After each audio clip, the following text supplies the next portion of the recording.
So every year at the Brunswick Police Department, we get new cruisers. It varies a little bit year to year. For instance, this last year, we had to replace 2 of our cruisers because officers who were out driving on patrol were struck by other vehicles. Our officers like to joke year in, year out that they get new officers every year because they live in these cruisers when they're out there keeping the streets safe. So we obviously put a lot of mileage on these cars year in, year out because our patrol officers are constantly out on the road.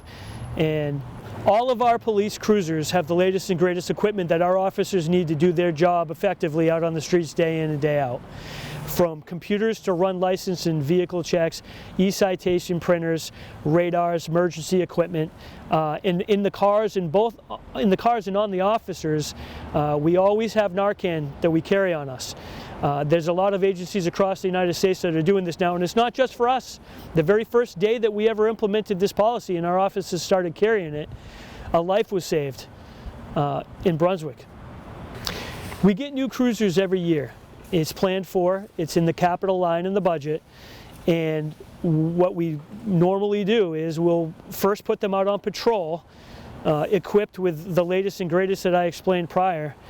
And then once it's had a few years on the road, we'll transition it back out to a detective or to an administrator. We're really happy and fortunate to have these new cars. The last few years have been very challenging, as many of you know, between trying to find parts, trying to find new vehicles, still feeling the effects of COVID. I'm aware of many agencies whose 2022 cruiser orders were flat out canceled. So not only we were able to get the ones that we needed for our normal replacement, but the 2 cruisers that we had to replace from our officers being crashed into were also replaced.